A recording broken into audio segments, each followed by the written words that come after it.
좀 전에 읽은 말씀을 가지고 세상을 변화시키는 교회라는 제목으로 하나님의 말씀을 함께 나누겠습니다. 여러분은 오늘날 교회가 세상을 바꿀 수 있다고 생각하십니까? 답이 없으시네요. 데이비드 플랫은 그의 책 레디컬이라는 책에서 아프리카 수단에 사는 한 청년과의 이야기를 통해서 그 답을 주고 있습니다. 이 청년의 이름은 볼렌이라는 청년인데 어릴 적에 그는 그리스도인이었던 부모님을 잃게 됩니다. 무슬림 군사 정권에 의해서 부모가 무참히 살해된 것입니다.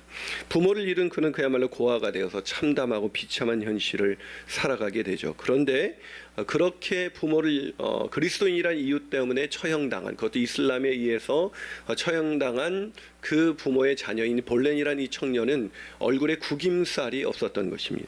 아니, 늘 미소가 가득했습니다. 그와 대화를 나누던 이 데이비드 플랫이 그 청년이 어떻게 참 험난한 세월을 살아왔는데 어떻게 이렇게 미소가 가득할 수 있을까? 그 잔잔한 호기심도 생기고 감동도 돼서 그 청년과 이야기를 나누기 시작했습니다. 근데 그 청년이 찻잔을 내려놓더니 이렇게 말을 한 것입니다. 목사님, 나는 세상을 변화시킬 거예요.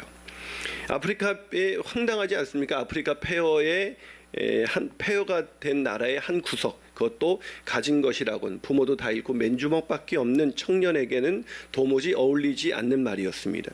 사실 자신의 몫의 삶조차도 버거운 그 청년이 세상을 변화시키겠다고 하니 기가 찰 노릇이죠. 그래서 아니, 어떻게 세상을 변화시킬 작정이죠? 그래서 청년이 나는 주님의 제자를 삼을 거예요.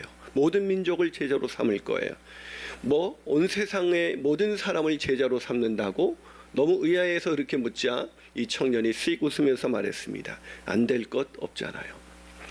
여러분, 여전히 안 될 거라는 그 표정들이신데, 여러분 2020년 전 이 청년과 똑같은 비전을 품었던 한 청년이 있었습니다. 그 청년은 역시 가진 것도 없었고 딱히 거할 것도 없었습니다.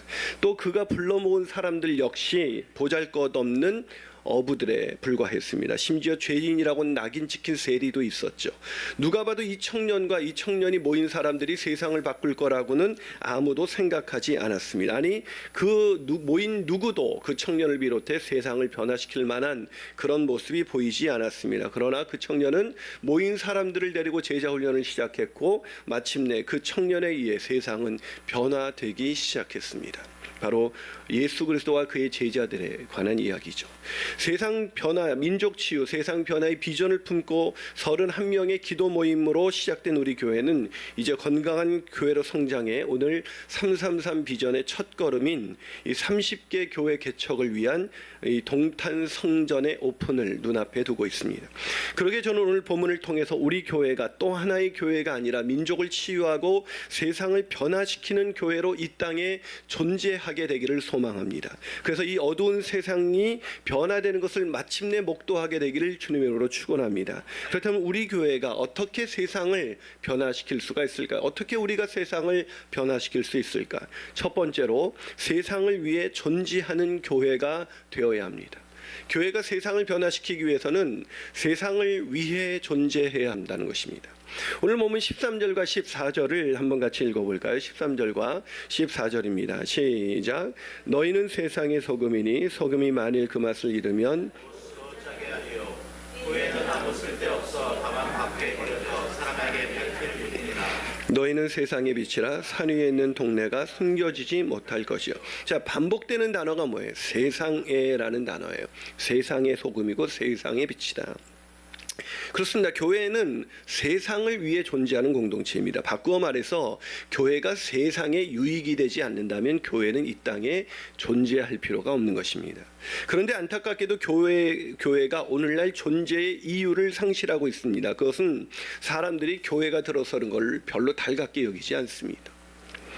동탄 개척을 위해서 상가를 알아보다가 정말 좋은 자리에 위치하고 있는 상가를 발견했습니다. 그래서 분양 사무실에서 일하는 사람을 소개를 받았어요. 그리고 그분과 이제 그 분양 사무실 안으로 들어가려는데 그 사람이 갑자기 만나면 상담을 제가 하는 게 아니라 제 상사인 부장님이 하시게 될 텐데 분양 상담을 받을 때 주의할 점이 있습니다. 절대로 교회 한다고 얘기하시면 안 됩니다. 라는 얘기였습니다.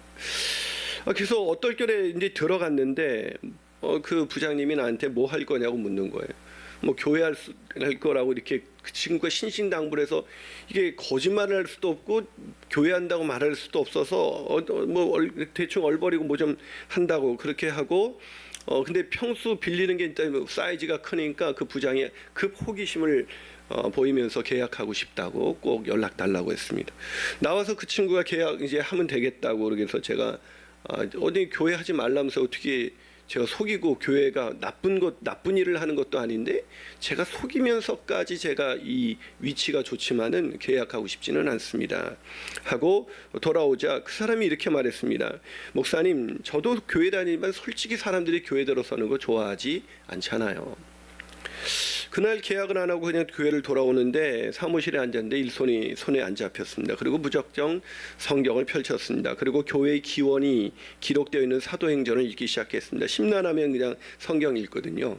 근데 읽는데 제 눈은 이 부분을 읽고 있었습니다. 믿는 사람이 다 함께 있어 모든 물건을 서로 통용하고 또 재산과 소유를 팔아 각 사람의 필요에 따라 나눠주며 날마다 마음을 같이하여 성전에 모이기를 힘쓰고 집에서 떡을 떼며 기쁨과 순전한 마음으로 음식을 먹고 하나님을 찬미하며 또 온 백성에게 칭송을 받으니 주께서 구원받는 백성을 사람을 날마다 더하게 하시니라. 보이세요? 이 눈에 읽다가 제 눈이 머문 것은 온 백성에게 칭송을 받으니라는 단어였습니다. 무슨 말입니까? 구원받는 사람들이 날마다 더해지게 된 초대교회 부흥은 많은 사람들이 교회를 칭송하고 난 결과였다는 것입니다. 순간 마음속에서 이런 기도가 됐습니다. 하나님 아버지, 우리 교회가 세상에서 칭송받는 교회가 되게 하여 주옵소서. 우리 교인들을 위한 교회가 아니라 세상을 위한 교회가 되게 하여 주옵소서. 아멘이십니까? 한 발 더 나가서 우리 교회가 어떻게 세상을 변화시키는 교회가 될 수 있을까요? 그것은 세상을 위해 희생하는 교회가 되어야 합니다. 세상을 위해 희생하는 교회가 되어야 합니다. 교회가 세상을 위한 교회가 되기 위해서는 무엇보다도 세상에 영향력을 끼쳐야 합니다. 하지만 플러 신학교 에디 깁스 교수는 넥스 처치에서 현재의 교회를 이렇게 진단합니다. 21세기 출발점에서 우리가 맡고 있는 문화는 교회가 역사적으로 펼쳐왔던 전통적인 역할을 점령해 버렸다. 그 결과 지금 우리는 제도화된 교회가 사회의 주변부로 밀려나는 것을 목도하고 있다. 그래요. 교회는 이제 세상의 중심에서 세상에 영향력을 끼치기보다는 주변부로 밀려나고 있습니다. 아무도 교회가 세상의 중심이고 교회가 세상에 영향력을 끼친다고 생각하지 않습니다. 그것은 에디 깁스의 말에 의하면 그것은 현대 문화가 교회의 전통적인 역할을 대체했기 때문이다라고 말합니다. 하지만 오늘 본문은 예수님이 아무리 문화가 새로운 21세기 문화가 전통 교회 역할을 대체하더라도 교회만이 할 수 있는 역할이 있다라고 말하고 있습니다. 아니, 교회가 아니면 할 수 없는 역할이 있다고 말하는데 그게 뭐냐면 바로 우리가 소금과 빛으로 사는 것입니다. 문화는 소금과 빛이 되지는 못합니다. 교회만이 할 수 있는 역할이 뭐냐면 빛과 소금이 되는 것이라고 얘기하고 있습니다. 오늘 보면 13절과 14절을 다시 한번 읽어보겠습니다. 읽습니다. 시작. 너희는 세상의 소금이니 소금이 만일 그 맛을 잃으면 무엇으로 짜게 하리요? 후에는 아무 쓸데없어 다만 밖에 버려져 사람에게 밟힐 뿐이니라.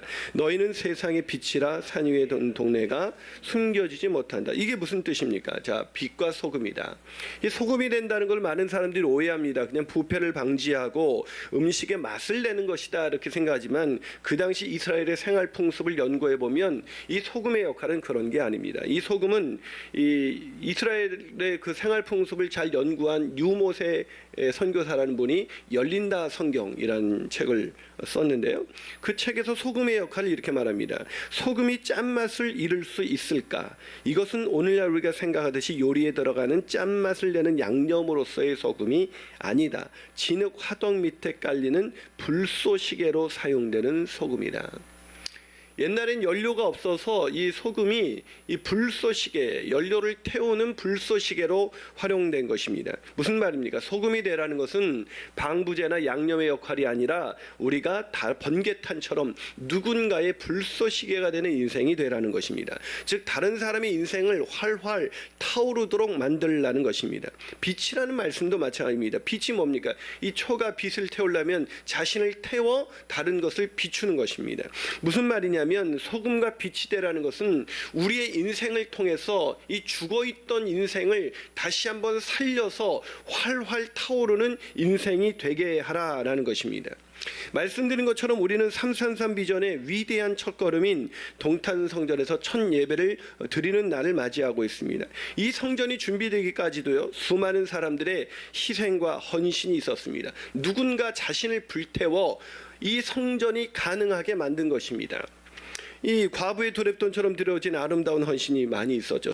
즉 소금과 빛처럼 자신을 희생한 성도들의 기도와 헌신이 있었기에 오늘 한 성전이 세워지는 것이지 그냥 세워지는 것이 아닙니다.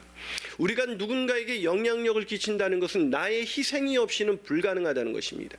희생이 없이 누군가에게 영향력 있는 인생이 될 수 없는 것처럼 교회가 희생하지 않고 누군가에게 영향력 있는 세상의 빛과 소금의 역할을 감당할 수 없다는 것입니다. 저는 어제도 이렇게 그 동탄성전을 제자반 끝나고 가서 보면서 그 한 물건이 다 예사롭게 보이지 않았습니다. 이는 그 물건은 그냥 되어진 것이 아니기 때문입니다. 그것은 누군가가 먹고 싶은 것 아끼고 자기 쓸 것 아끼고 하나님의 나라를 위해서 영혼 구원해서 제자 삼는 일들을 위해서 드린 분들이 있기 때문에 그 물건이 거기 있는 것입니다. 여러분, 그리스도인으로 살아간다는 것은 희생하면서 살겠다는 것입니다. 아니, 희생하면서 사는 것을 가장 큰 기쁨으로 여기겠다는 것입니다. 그것이 예수께서 우리를 향해서 너희가 빛과 소금이 되라 라고 말씀하신 의미입니다. 여러분, 영국의 캠브리지 대학을 나와서 미래가 보장됐던 C.T. 스터드가 예수 그리스도를 영접하고 자신에게 주어진 모든 기회를 버리고 아프리카 선교사로 가기로 결정했을 때 사람들과 모든 언론들은 지나친 희생이라고 말했습니다. 그러자 C.T. 스터드가 이렇게 말했습니다. 하나님의 아들 예수 그리스도가 이 땅에 오셔서 나를 구원하시기 위해 십자가에서 죽으신 것이 참으로 사실이라면, 그것이 참으로 사실이라면 내가 그를 위해서 바치는 희생은 그 어떤 것도 지나친 희생일 수가 없습니다. 어떤 분은 말합니다. 퇴직금을 다 드리고, 어떤 분은 이 아이가 대학 가려고 모았던 그 돈을 다 드렸던 것을 지나친 희생이라고 말할 수 있습니다. 정작 그들은 희생이라고 말하지 않는다는 겁니다. 그렇습니다. 그리스도를 만난 사람은 희생을 희생으로 생각하지 않습니다. 희생이 기쁨이 되는 것입니다. 왜요? 예수께서 그렇게 희생을 기쁨으로 여기셨기에 그 희생이 우리에게 기쁨인 거예요. 그래서 가장 기쁜 사람은 누굽니까? 이른 아침 일부 예배부터 들어가지고 밤 늦게까지 교회를 위하여 헌신하고 희생할 수 있도록 우리를 일꾼으로 불러주신 그 하나님 앞에 감격하는 사람이 오늘 가장 복된 주일 예배를 드리는 것입니다. 아멘이십니까? 그런데 어떤 사람은 내가 아침부터 나와서 내가 주일날 이게 무슨 짓이냐 막 이런 사람은 아직도 그리스도인이 아닌 것입니다. 여러분, 그런 몸된 교회를 위해서 수고하고 봉사하는 것도 버겁게 느껴지는 사람들이 모인 교회가 어떻게 세상을 위해서 희생할 수가 있겠습니까? 저는 항상 말합니다. 교회에서 봉사는 세상에 나가서 봉사하기 위한 훈련의 장이다라고 저는 생각합니다. 그래서 교회에서 훈련이 잘 돼야 세상에 나가서 믿지 않는 사람들과의 관계 속에서 우리는 그들을 위해서 희생을 기쁨으로 여기며 살아가는 인생이 될 수가 있는 것입니다. 그리스도를 만난 사람은 희생을 희생으로 생각하지 않습니다. 그러기에 그리스도를 만난 믿음의 공동체인 교회는 희생을 두려워하거나 희생 앞에서 계산기를 두드리지 않습니다. 오히려 세상을 위해서, 이웃을 위해서 희생하는 것을 가장 큰 특권으로 여기는 공동체, 그것을 우리는 교회라고 부르고, 그런 교회를 세상은 절실히 찾고 있는 것입니다. 저는 동탄성전에 이 첫 예배를 앞두고 이 광교채플과 동탄채플이 그렇게 희생하는 교회로 남아있기를, 희생하는 교인이 몰려오기를 원합니다. 그저 구경꾼 신자, 남이 해준 것 잘 보고 굿이나 보고 떡이나 먹는 사람들이 아니라 희생을 기쁨으로 여기는 사람들이 가득 차는 교회, 그런 교회가 되기를 주님의 이름으로 축원합니다. 마지막으로 우리 교회가 어떻게 세상을 변화시킬 수 있을까요? 그것은 그리스도의 제자로 변화되는 교회가 되어야 합니다. 그리스도의 제자로 변화되는 교회. 교회는 세상의 소금과 빛이다. 이 말씀은 불신자들도 알고 있습니다. 하지만 문제는 여전히 교회가 빛과 소금의 역할을 감당하지 않는다는 것입니다. 즉 희생하지 않는다는 것입니다. 오죽하면 여러분 대형교회 예배 시간이 끝나면 그 불신자들이 절대 마트에 안 간답니다. 왜냐하면 대형교회에서 예배 끝나고 몰려온 이 교인들이 이 얼마나 쇠치기를 많이 하고 막 주차장도 복잡하고 뭐 난리가 나기 때문인 것이죠. 여러분 교회 예배 드리러 올 때도 그게 뻔히 보입니다. 그 사람들이 마트에 가서 어떻게 행동할지 보이는 게 이 노약자나 임산부나 세교가 좀 더 편리하게 주차하게 하기 위해서 좀 자기는 좀 먼 곳에 좀 불편한 곳에 주차하고 오면 좋은데 바득바득 들어옵니다. 바득바득. 참. 내가 여기 주차하면 나보다 더 어려운 사람은 괜찮을까라는 그 생각은 조금도 없습니다. 무슨 말입니까? 예배를 드리고 올 때나 또 나갈 때도 마찬가지. 뭐 그렇게 인생에 중요한 사명이 있는지 조금 더 빨리 가기 위해서 엘리베이터 그거 막 만 원이라고 돼 있는데도 막 안 내려요. 안 내려. 참. 그런 사람들이 어떻게 소금과 빛이 되어 하나님께 선한 행실로 영광을 돌릴 수 있을까? 왜 그런 사람들이 한국교회에 가득한 것일까요? 그것은 교회에 다니는 썬데이 크리스천은 많은데 진정한 그리스도의 제자가 없기 때문입니다. 오늘 본문이 여러분 어디에 위치하고 있습니까? 빛과 소금과 빛이 되라 이 말씀을 하기 전에 팔복의 메시지가 있습니다. 팔복은 진정한 그리스도인의 정체성, 그리스도인 제자의 정체성, 심령이 가난한 자, 애통하는 자, 온유한 자, 의에 줄이고 목마른 자, 화평케 하는 자, 이런 의를 위하여 핍박받는 자, 이것이 바로 그리스도인 제자들의 정체성을 말하고 난 다음에 너희들이 이런 사람들이 아니냐? 그러면 너희들이 빛과 소금으로 살아야 된다라고 말하는 것입니다. 다시 말해서 마태복음 5장 1절과 12절이 없으면 13절은 없는 것입니다. 13절과 16절은 우리의 삶의 현실로 구현되지 않는 것입니다.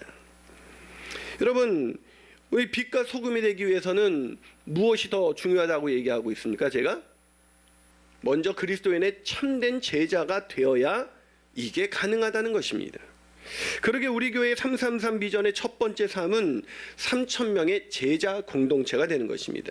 교회를 출석하는 썬데이 크리스천이 아니라 진정한 주님의 제자로 훈련되는 사람들이 모인 교회가 되어야 하는 거예요. 우리 맨날 교회를 비판하는데 교회 그럼 내가 교회인 것입니다. 내가 모여서 교회가 된 것입니다. 나와 너가 모여서 교회가 된 것이지 교회는 어떤 특정한 내가 비판할 수 있는 어떤 제3지대에 있는 것이 아니라 나와 너가 교회입니다. 다시 말해서 나와 너가 희생하지 않으면 교회는 희생하지 않는 교회로 남는 것입니다. 나와 너가 주님의 진정한 제자가 되지 않고 제자 훈련을 받았는데 여전히 희생하는 거에 인색하고 그런 인생을 살고 있다면 그 교회는 절대로 세상을 변화시킬 수 없습니다.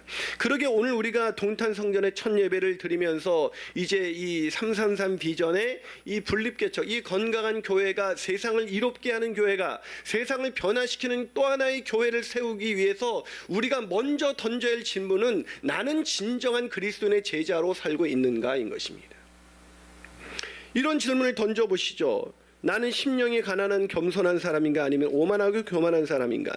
나는 나의 죄를 보며 애통하는 사람인가? 나는 죄에 대해서 무감각해진 사람인가? 나는 온유한 사람인가 아니면 자신의 고집대로 사는 사람인가? 나는 의에 줄이고 목마른 사람인가 아니면 세상의 욕망에 줄여 있는 사람인가? 나는 긍휼히 여기는 사람인가 아니면 비판하고 전제하는 사람인가? 나는 마음이 청결한 사람인가 아니면 하나님과 단절된 삶을 살고 있는 사람인가? 나는 화평케 하는 사람인가 아니면 갈등을 조장하고 이간질하는 사람인가? 나는 의를 위하여 고난받는 사람인가 아니면 고난 없는 안일한 삶을 추구하면서 살아가고 있는가? 이 대답에 대해서 우리가 전자의 대답을 할 수 있다면 우리 교회는 세상을 변화시키는 교회가 될 것입니다. 사람이 몇 명이 모이든지 간에 우리는 세상을 변화시키는 교회가 될 것입니다. 그러나 후자의 답을 더 많이 하는 사람들이 1,000명, 2,000명, 3,000명 아니 몇만 명이 모여도 교회는 세상에 존재할 필요가 없는 사람들의 교회 생기는 것을 환영하지 않는 교회로 남게 될 것입니다. 영국 웨스트민스터 대성당의 한 성공의 주교의 묘비에 이런 글이 쓰여져 있었습니다. 제가 성지순례를 갔다가 영국의 이 웨스트민스터 대성당이 참 너무 궁금했던 대성당 가운데 하나였는데 거기 근데 성공의 주교의 묘비에 이런 글이 쓰여져 있었습니다. 내가 젊었을 때 나는 세상을 변화시키는 꿈을 꾸었다. 하지만 성장하고 현명해질수록 세상이 변하지 않으리라는 것을 깨달았다.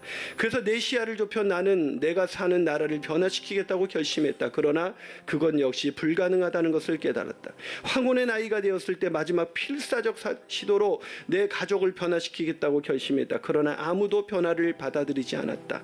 죽음을 앞둔 지금에서야 나는 문득 깨닫는다. 만일 내가 먼저 변했더라면 그것이 본이 되어 내 가족을 변화시킬 수 있었을 텐데 그것으로 얻은 영감과 용기를 가지고 내 나라를 더 좋아지게 할 수 있었을 텐데 그리고 누가 아는가 내가 세상까지도 변화시켰을지.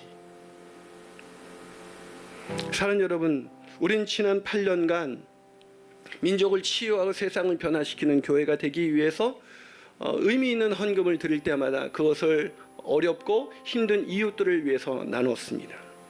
우리는 개척 1주년에도 우리의 시설이 없어서 막 성가대가 연습할 데가 없어서 복도에서 연습하는 그런 지경에서도 공간을 넓히기보다는 우리가 그때 개척 1주년 기념 헌금을 이 월드비전의 그 어르신들이 불편해서 이렇게 급식소가 필요한데 그 급식소가 필요하다는 얘기를 듣고 급식소를 차려드렸습니다.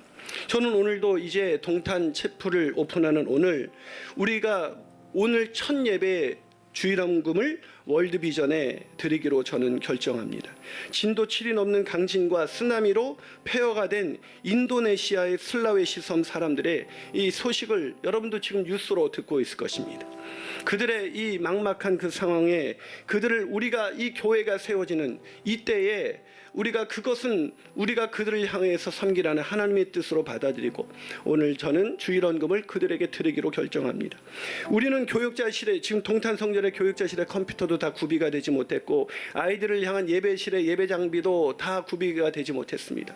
다 외상으로 다 들어와서 있는 의자값도 지금 지불할 길이 있는지 없는지 지금 예측할 수가 없는 상황이 있습니다. 그러나 희생은 없을 때 하는 것입니다.